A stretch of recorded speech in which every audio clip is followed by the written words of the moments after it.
Assalamualaikum warahmatullahi wabarakatuh. Ibarallah, Rasulullah bersabda sallallahu alaihi wasallam, aku tidak pernah menyaksikan ada suatu pemandangan yang lebih mengerikan, yang lebih dahsyat, lebih berat dibandingkan dengan pemandangan alam kubur. Di dalam hadis yang sangat panjang di Sahih Muslim, Rasulullah SAW bercerita bagaimana pengalamannya dibawa oleh malaikat Jibril dan malaikat Malik mengarungi atau melintasi wilayah kehidupan alam dunia, tembus menuju ke alam barzakh. Rasulullah melihat pemandangan-pemandangan. Makanya kata beliau dalam hadis pertama tadi, aku belum pernah menyaksikan ada pemandangan yang lebih mengerikan, yang lebih menakutkan, melebihi pemandangan alam kubur. Faman naja minhu fama ba'dahu aisar. Siapa yang selamat di alam kubur, kehidupan setelahnya baginya adalah ringan dan mudah. Faman lam yamju minhu fama ba'dahu asyad. Siapa yang di alam kuburnya ternyata dia banyak masalah, siapa yang di alam kuburnya dia ternyata banyak mengalami tekanan, siksaan apalagi, maka kehidupan setelah itu asyad, adalah lebih dahsyat baginya, lebih berat untuknya. Wal tanzur nafsun ma qaddamat lighad. Hendaknya setiap jiwa merenung kembali perjalanan dalam kehidupan ini, untuk dia bisa menilai dirinya akan diperlakukan seperti apa kelak di seberang kematiannya. Kehidupan ini adalah kehidupan yang singkat, wahai hamba-hamba Allah. Kehidupan yang singkat.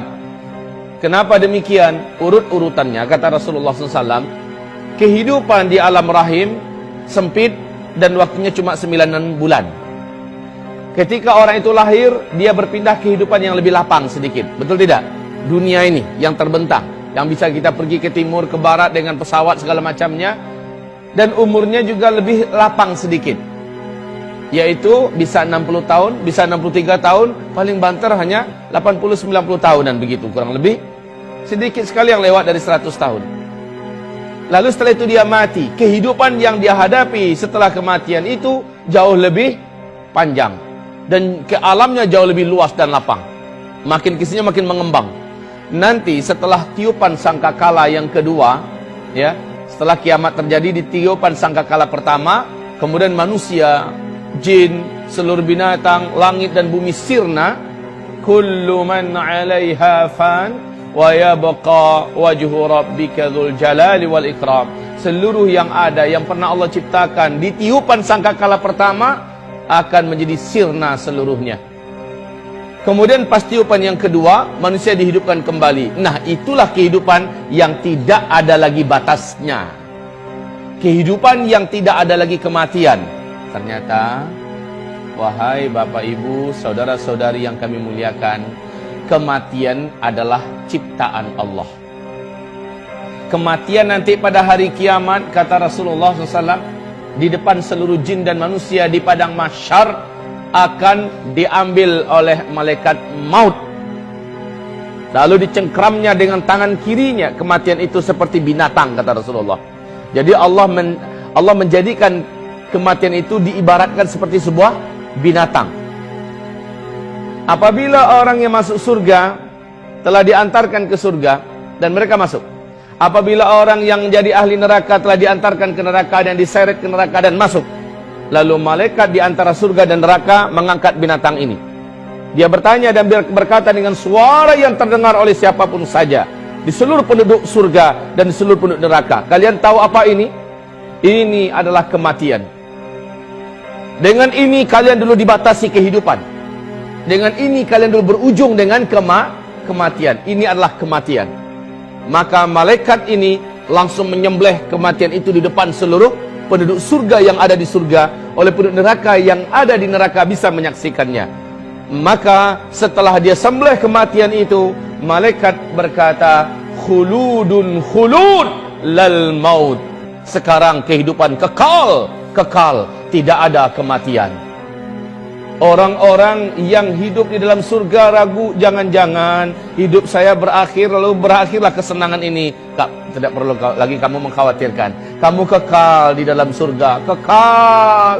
Hari demi hari yang kamu jalani di dalam surga lebih sempurna dan lebih enak daripada hari sebelumnya.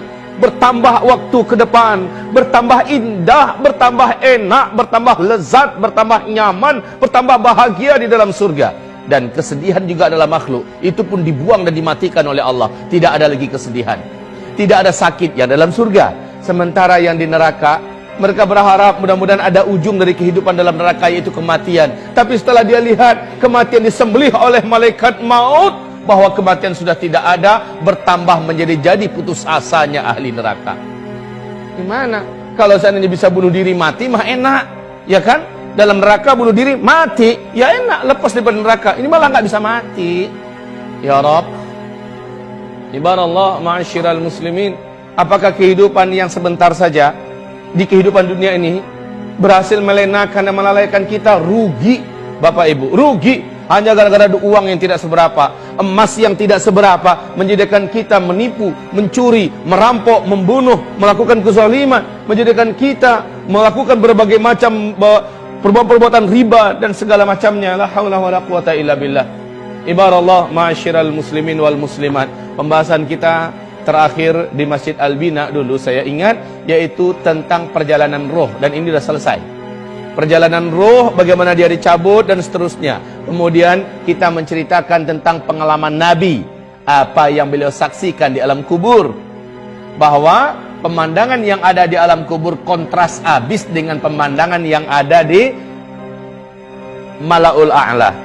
Mala'ul A'la adalah tempat rohnya orang-orang beriman, orang-orang soleh, dibawa membumbung ke langit, disimpan di sana. Di mana? Di salah satu di antara taman-taman surga. Sehingga Rasulullah bersabda, sesungguhnya kuburan itu untuk orang beriman adalah raudhah min riyadil jannah. Satu taman di antara taman-taman tempat transit kita loh Pak. Orang beriman tempat transitnya menjelang sangkakala pertama ditiup, yaitu di taman surga. Belum masuk, baru sebatas tamannya doang. Ya, belum masuk lagi ke surga, karena masuk surganya ntar. Habis tiupan yang kedua, ya, kita dibangkitkan, urusan padang mahsyar selesai, kemudian kita digiring menuju ke titian. Apabila selamat di titian, kita nyampe di seberang, dibukakan pintu-pintu surga, masuk, baru setelah itu halal bagi kita masuk surga. Menjelang kiamat, yang terjadi bukannya masuk surga dulu, tetapi diletakkan di wilayah transit, yaitu salah satu taman di antara taman-taman surga. Di dunia ini untuk dapat ke taman yang sangat indah, karcis dan ongkos masuk saja mahal, dan kita akan selfie-selfiean di sana, foto-foto, ya, menghabiskan waktu. Sementara di sana sambil nunggu kiamat, subhanallah, angin surga, rumput surga, batang-batang surga, tetumbuhan surga yang sifatnya taman-taman surga, mala ainun ra'at, mata enggak pernah menyaksikan ada yang seindah itu di dunia, wala udhun sami'at, telinga juga enggak pernah dengar, dalam sejarah kisah khayalan dongeng pun enggak akan sampai, wala khatara ala qalbin bashar. Sampai kapan? Sampai menunggu sangkakala pertama ditiup.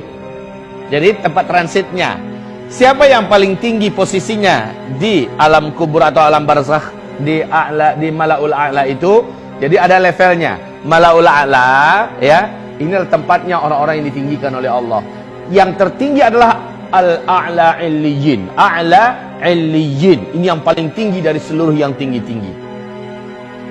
Saya rasa, saya yakin Bapak Ibu semua sepakat dengan saya. Nggak perlulah harus di A'la Illiyin, pokoknya di Mala'ul A'la aja udah nyaman dah. Bener nggak? Amin ya Rabb. Amin ya Rabb. Semoga nanti kita bisa ketemu di sana. Ya Allah ya Rabb, ya Rabb. Dan mereka yang di sana itu Bapak Ibu tahu, persis di kehidupan dunia ini bisa saling bual-bual. Kalau bahasa orang Malaysia berbual-bual, ngobrol-ngobrol, cerita-cerita. Bu, Ibu dulu tinggal di mana di dunia? Oh, saya di sudutnya Sunda, sebelah sana. Ya, Pak, Bapak tinggal dulu di mana? Saat itu Bapak Ibu yang kami muliakan, halal bagi kita untuk berbicara tentang masa lalu di kehidupan dunia. Tetapi yang enggak nyampe di sana ditanyain, Kamu kan si Fulana yang tetangga saya di rumah saya. Iya, betul. Kamu kan udah ninggalnya kapan? 2 minggu yang lalu. Masya Allah, kok saya nggak tahu ya? Kamu aja yang sibuk. Terus anak-anak saya gimana pas kamu tinggalin? Loh, nggak ketemu sama kamu? Enggak. Anak kamu udah ninggal duluan sebelum saya 3 bulan yang lalu dalam tragedi kecelakaan. Lalu dicari database-nya, gitu loh kita nanti di Mala'ul A'la dicari database-nya. Kok anak saya nggak ada, di mana posisinya? Maka tahulah orang tua atau kita yang sudah meninggal dan letaknya di tempat yang mulia itu, anak kita bukan di situ tempatnya, tapi di mana? Asfalas safilin.